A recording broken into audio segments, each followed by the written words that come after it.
Hello class 12 students. आज की video में हम सीखेंगे चैप्टर 4 का रिलेटेड कॉन्सेप्ट जो है adjoint of a matrix. Adjoint of a matrix, किसी भी मैट्रिक्स का हम एडजॉइंट निकालना किस तरह से सीखेंगे बेटा, उसके बारे में आज हम डिस्कस करेंगे। सो फर्स्ट ऑफ ऑल जानते हैं कि एडजॉइंट ऑफ मैट्रिक्स क्या है। देखिए, अगर आपके पास कोई एक मैट्रिक्स ए है, elements are A I J and it is a square matrix. आपको पता है स्क्वायर मैट्रिक्स वो मैट्रिक्स है जिसमें रोज और कॉलम्स सेम होते हैं। नंबर ऑफ रोज और नंबर ऑफ कॉलम सेम होंगे तो स्क्वायर मैट्रिक्स कहा जाएगा, और जो हम एडजॉइंट निकालेंगे वो स्क्वायर मैट्रिक्स का ही निकालेंगे। तो आपके पास एडजॉइंट कैसे निकलेगा? Adjoint is a matrix. देखो क्या डेफिनेशन है इसकी। Adjoint of a matrix is a matrix obtained by taking the transpose of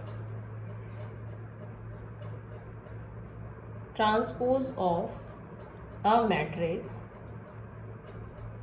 by its cofactors.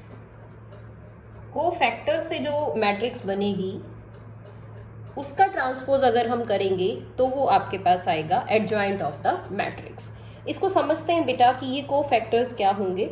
यानी अगर आपके पास ए मैट्रिक्स है और उसको देखिए, मैंने उसके एलिमेंट्स लिखे हैं A11, A12, A13, यानी first row first column, first row second column, first row third column, और इसी तरह A21, A22, A23 and then A31, A32 and A33. So this is a matrix of order 3 by 3 where 3 rows are there and 3 columns are there. तो इस matrix से related अगर हमें निकालना है एडजॉइंट तो हम कहेंगे एडजॉइंट ऑफ A इज, इन्हीं एलिमेंट्स के कॉरेस्पॉन्डिंग कोफैक्टर्स लिखे जाएंगे, उसको डिनोट करेंगे C11, C12, C13, C21, C22 and C23, that is C31, C32, C33, और इसका ट्रांसपोज करेंगे तो ये आएगा आपके पास एडजॉइंट। अब बात करते हैं ये C1, C2, C3 क्या है। तो C11 का मतलब है cofactor of element of first row and first column, यानी A11 का आप कोफैक्टर निकालेंगे वो क्या आएगा? C11 आएगा। इन द सेम वे आप सेकेंड एलिमेंट का कोफैक्टर निकालेंगे वो आएगा C12, और थर्ड का निकालेंगे वो आएगा आपका C13। तो सबसे पहले हम इसको एक 2 by 2 ऑर्डर के मैट्रिक्स की हेल्प से समझते हैं। तो I am taking an example for it. देखिए, ये आपके पास ए मैट्रिक्स है of order 2 by 2 and the elements are 1, 3, 9, 2, और इसका आपको एडजॉइंट फाइंड आउट करना है। तो सबसे पहले क्या करेंगे बेटा, हम इसके कोफैक्टर्स फाइंड आउट करेंगे। यानी मैं C11 फाइंड आउट करूंगी, C12 फाइंड आउट करेंगे, C21 एंड C22, ये एलिमेंट्स हम इसके फाइंड आउट करेंगे और तब जानेंगे कि इसका एडजॉइंट कैसे निकलना है। तो C11 की बात करते हैं बेटा, कैसे लिखा जाएगा ये? -1 रेज टू द पावर, ये जो आपको रो और कॉलम दिख रहे हैं इनको ऐड करिए और साथ में आप एलिमेंट लिखिए। कहाँ से? अपने कॉरेस्पॉन्डिंग मैट्रिक्स से। यानी मुझे अब क्या लिखना है? A11 को देखते हैं। तो A11 का कोफैक्टर क्या आएगा? देखिए, आप इसको छोड़ दीजिए और इसको भी छोड़ दीजिए, यानी फर्स्ट रो के एलिमेंट्स लीव कर दीजिए, फर्स्ट कॉलम के भी एलिमेंट्स लीव कर दीजिए, ये आपके पास आ जाएगा 2। तो कोफैक्टर बनेगा 2। C12 लिखते हैं, यानी इसका cofactor -1 raise to the power 1 + 2। इन दोनों ही एलिमेंट्स को मैंने ऐड कर दिया है। अब देखते हैं 3 का कोफैक्टर। तो 3 है बेटा, इस रो को भी लीव करेंगे, इस कॉलम के भी एलिमेंट्स को लीव करेंगे और ये बचेगा आपके पास 9। तो हम यहाँ 9 लिखेंगे। अब ये -1 रेज टू द पावर 3 है, तो ऑड नंबर बनेगा यानी -9 बन जाएगा, नेगेटिव साथ रहेगा इसके। C21 means -1 raise to the power 2 + 1। अब C21 एलिमेंट जो है वो है 9। अब इसके लिए सेकेंड रो के एलिमेंट छोड़ दिए हमने, इस कॉलम को भी छोड़ दिया, ये आपके पास आ जाएगा 3। ये ऑड है तो -1 raise to the power odd number that is minus means -3। And the next one is C22 means -1 raise to the power 4 into C22। तो ये रो ये कॉलम बचा आपके पास 1, सो दिस इज 1। तो यहाँ हमें लिखना है बेटा एडजॉइंट ऑफ ए। तो एडजॉइंट ऑफ ए क्या था? C11, C12, C21 और C22 का ट्रांसपोज करेंगे हम। एलिमेंट्स लिख लेते हैं 2, -9, -3 और -1, इसका ट्रांसपोज। तो ट्रांसपोज में क्या करते हैं? ट्रांसपोज में हम रोज को कॉलम में चेंज कर देते हैं, रोज एंड कॉलम्स की इंटरचेंजिंग हो जाती है। यानी ये जो आपका फर्स्ट रो है ये सेकंड रो है, इस फर्स्ट रो को फर्स्ट कॉलम बना देंगे और सेकंड रो को सेकंड कॉलम बना देंगे। देखिए किस तरह से ये आ जाएगा 2 -9, यानी मैंने फर्स्ट रो को फर्स्ट कॉलम में चेंज कर दिया और ये जो आपकी सेकंड रो है ये सेकंड कॉलम बन गई। तो ये आपके पास आ गया है adjoint of E. This is the matrix adjoint of E. इस तरह से हम इस क्वेश्चन को करेंगे। चलिए स्टूडेंट्स, अब हम देखते हैं एक 3x3 ऑर्डर का मैट्रिक्स, और 3x3 ऑर्डर के मैट्रिक्स को देखते हैं कि हम किस तरह से उसमें एडजॉइंट फाइंड आउट कर सकते हैं। सो एक क्वेश्चन ले रहे हैं बेटा, एक्सरसाइज का क्वेश्चन नंबर 2 ले लेते हैं हम, और उसमें फाइंड आउट करते हैं कि आप किस तरह से एडजॉइंट निकाल सकते हैं। तो मैट्रिक्स को मैंने एज्यूम कर लिया है, इसकी नेमिंग कर लीजिए। मैंने ए मैट्रिक्स लिख लिया है और ए मैट्रिक्स है आपका 1 2 -2, अदर एलिमेंट्स आर -1 3 0 और नेक्स्ट एलिमेंट्स है इसके 2 5 और 1, और हमें इस मैट्रिक्स का एडजॉइंट फाइंड आउट करना है। तो बहुत ही ध्यान से समझना है, इंपॉर्टेंट कॉन्सेप्ट है। जैसा कि आप जानते हैं कि एडजॉइंट के लिए बेटा हमें सबसे पहले कोफैक्टर्स की रिक्वायरमेंट है और कोफैक्टर्स का हमें ट्रांसपोज करना है। तो मैं सबसे पहले कोफैक्टर ही निकालूंगी, यानी C11। तो C11 देखिए कैसे आएगा। C11 means -1 raise to the power 1 + 1। अब C11 एलिमेंट पे नजर डालते हैं। This is your C11 element. तो आप इस पूरी रो को लीव कर दीजिए, इस कॉलम को लीव कर दीजिए, जो आपके पास डिटर्मिनेंट बनेगा अब वो लिखेंगे हम 3 0 5 एंड 1 3 0 5 1। अब इसको सॉल्व करते हैं बेटा। सॉल्व करके आएगा ये पॉजिटिव बन गया, ये आएगा 3 -0 that is 3। The next element is C12 -1 raise to the power 1 + 2, और अब देखते हैं इसमें हम कौन सा डिटर्मिनेंट यूज करेंगे। हाँ जी, C12 ये आपका एलिमेंट होगा, यानी A12 एलिमेंट 1 2, इस पोजीशन से आप इसको समझेंगे 1 यानी फर्स्ट रो सेकंड कॉलम। तो this is first row and second column. इसका डिटर्मिनेंट क्या लिखेंगे? आप इस पूरी फर्स्ट रो को लीव करेंगे, फर्स्ट कॉलम को भी लीव करेंगे, जो रिमेनिंग बचे 2 -2 5 एंड 1 2 -2 5 एंड 1। ये आपका आएगा नेगेटिव साइन के साथ। 2 × 1 दैट इज 2, और 2 × -2 × 5 -10, और एक माइनस का साइन आपके रिजल्ट में होता है, तो ये बन जाएगा +10 दैट इज -12। तो ये एलिमेंट आया है आपका C12। Now moving on to the next element C13। तो C13 में देखिए बेटा किस तरह से करेंगे। -1 raise to the power 1 + 3 and determinant देखते हैं।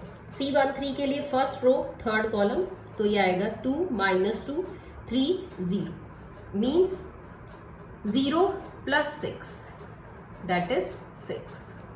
Moving on to the next C21 -1 raise to the power 1 + 2, determinant देखते हैं। C21 तो second row first column, -1 0 2 and 1 2 and 1, ये आएगा -1 × -1 -0 means 1। The next is C22 means -1 raise to the power 2 + 2 और determinant देख लेते हैं कौन सा लिखें हम इसके साथ। तो C22 यानी सेकेंड रो सेकेंड कॉलम, तो जो रिमेनिंग बचे वो 1 - 2 2 एंड 1, ये आएगा आपके पास 1 और ये बन जाएगा +4 that is 5। Now moving on to C23 means -1 raised to the power 2 + 3 and the determinant 2 3 means second row third column, तो 2 1 - 2 -1 0 1 - 2 -1 0 नेगेटिव 0, ये आएगा +2 और क्योंकि फॉर्मूले में भी है तो -2 दैट इज 2। फिर बात करेंगे C31 की, यानी -1 raise to the power 4 3 + 1 is 4, मैंने डायरेक्टली लिख दिया है। अब लिखते हैं इसका determinant, third row first column, तो आपके पास बचेगा -1 3 2 5, ये पॉजिटिव है, यहां से लिखिए -5 - 6 that is -11। Now C32 means -1 raised to the power 5 and the determinant means third row second column, so 1 2 2 and 5 are left, 1 2 2 5, so -5 - 4 that is -1। now the next is C33 means -1 raised to the power 6 और इसके साथ ही हम लिखते हैं determinant 33 means third row and the third column, 1 2 -1 and 3 are the remaining elements, इससे बनेगा 3 minus and minus +2 that is 5। तो इस तरह से हमने सभी एलिमेंट्स के ही कोफैक्टर्स निकाल लिए हैं। अब हम इन कोफैक्टर्स को एडजॉइंट में लिख लेते। So adjoint of A is,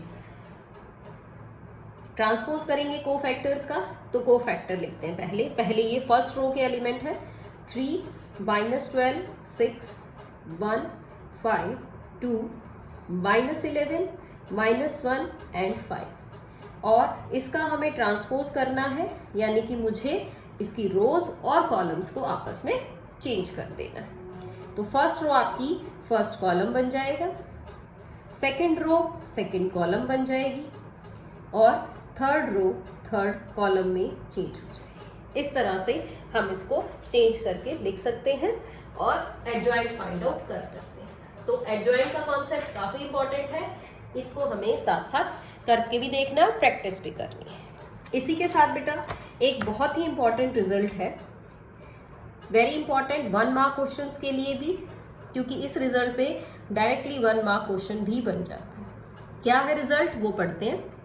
A into adjoint of A is equal to adjoint of A into A, means या तो आप A और एडजॉइंट ऑफ A की मल्टीप्लीकेशन कर लीजिए, यानी पहले आप A लिखिए बाद में एडजॉइंट ऑफ A लिखिए, या फिर आप adjoint of A into A कर लीजिए। क्या आएगा आपके पास, determinant of A into the identity matrix, यानी जो आपका आंसर होगा उसमें होगा A का डिटर्मिनेंट, यानी A determinant is a number associated with a square matrix, तो ये एक नंबर होगा और नंबर के साथ आइडेंटिटी मैट्रिक्स मिलेगी ऑफ द सेम ऑर्डर। तो इससे रिलेटेड एक क्वेश्चन कर लेते हैं बेटा। I am doing question number 3 of your exercise, जिसमें आपको कहा गया है ए मैट्रिक्स गिवन है 2/2 ऑर्डर मैट्रिक्स 2 -4 3 -6, और ये कहा गया है कि आप इस रिजल्ट को वेरीफाई करिए, वेरीफाई दैट। तो सबसे पहले तो एडजॉइंट निकालते हैं। एडजॉइंट के लिए आपको C11 चाहिए। C11 कैसे आएगा, -1 रेज टू दी पावर 2 और ये एलिमेंट लिखेंगे -6। फिर C12 निकालेंगे, -1 रेज टू दी पावर 3, ये एलिमेंट है तो इसके सामने वाला लिखेंगे that is 4। C21 means -1 raise to the power 3, 21 element है, ये भी लीव किया ये भी लीव किया, यू गॉट 3, तो ये बन गया -3। C22 लिखेंगे, -1 raise to the power 4 into, हाँ जी ये आपका एलिमेंट आएगा 2, तो हम इससे एडजॉइंट निकाल लेते हैं। -6 4 -3 2 और इसका ट्रांसपोज -4 4 -3 एंड 2। तो एडजॉइंट हमने निकाल लिया। अब आप पहले इस रिजल्ट को वेरीफाई करें। निकालते हैं इसकी क्या वैल्यू आएगी। Means A into adjoint of A। तो पहले आप A मैट्रिक्स लिखेंगे 2 3 -4 -6। फिर हम एडजॉइंट लिखेंगे -2 -3 4 एंड 2 और दोनों को मल्टीप्लाई करते हैं। मल्टीप्लीकेशन देख लीजिए बेटा, अगर आप लोग भूल गए हैं तो मैं रिपीट कर रही हूँ। मल्टीप्लाई करेंगे, इस एलिमेंट को लिखेंगे 2 6 यानी फर्स्ट रो और फर्स्ट कॉलम की हमें मल्टीप्लीकेशन करनी है। तो 2 इंटू -6 -12 प्लस 3 इंटू 4 तो -12 प्लस 12 ये बन जाएगा 0। अब लिखते हैं फर्स्ट रो और सेकंड कॉलम। तो फर्स्ट रो की मल्टीप्लीकेशन करेंगे सेकंड कॉलम के साथ, मींस -6 एंड +6 तो ये भी बन गया 0। The next one is second row first column यानी -4 into -6 24 and -24 0 and the next one is ये आएगा 12 एंड -12 इट इज ऑल्सो 0। तो ये आपके पास एक नल मैट्रिक्स आ जाएगा। Now moving on to the next thing यानी adjoint of A into A। अब पहले हम एडजॉइंट ऑफ A लिख लेते हैं और बाद में ये जो A मैट्रिक्स पहले लिखा था अब इसको हम बाद में लिख लेते हैं और फिर से मल्टीप्लाई करते हैं। First row first column -12 + 12 0। फिर मल्टीप्लाई करेंगे -18 + 18 0 8 -8 0 12 -12 0। तो देखिए इससे भी आपके पास 0 आ गए हैं सभी एलिमेंट। अब हम इसको प्रूव करने की कोशिश करते हैं। तो इसके लिए चाहिए आपको डिटर्मिनेंट ऑफ A मैट्रिक्स है आपके पास, इससे हमने डिटर्मिनेंट बना लिया 2 3 -4 -6। क्रॉस मल्टीप्लाई करते हैं -12 और माइनस और माइनस प्लस 4 3 12 0। हमें क्या करना था इसके लिए, हमें करना था determinant of A into identity matrix. तो डिटर्मिनेंट ऑफ A आपका 0 है और आइडेंटिटी मैट्रिक्स लिखेंगे सेम ऑर्डर की जिस ऑर्डर का आपका गिवन मैट्रिक्स है। तो ये आएगी 0, आइडेंटिटी मैट्रिक्स होती है 1 0 0 1। आइडेंटिटी मैट्रिक्स वो मैट्रिक्स होती है बेटा जिसके जो डायगोनल एलिमेंट्स हैं वो 1 होते हैं और जो नॉन डायगोनल एलिमेंट्स हैं वो सारे 0। तो मल्टीप्लाई करेंगे 0 को अंदर तो ये भी बन जाएगा 0 0 0 0। तो अब हमने इसको सॉल्व किया तो आपके पास क्या आ गया कि A into adjoint of A is equal to adjoint of A into A is equal to determinant of A into identity matrix. यही आपको वेरीफाई करना था तो आप लास्ट में लिखेंगे हैंस वेरीफाइड। काफ़ी इंपॉर्टेंट रिजल्ट है 12th क्लास, इसको ध्यान रखिएगा। काफ़ी क्वेश्चंस में यूज़ भी करने वाले हैं, 1 मार्कर्स में भी हम इसको यूज़ कर सकते हैं। तो this result is very important from examination point of view, specially for 1 mark questions. So that's all for today. Revise the topic again and thank you so much. Stay home, stay safe and keep learning. Thank you.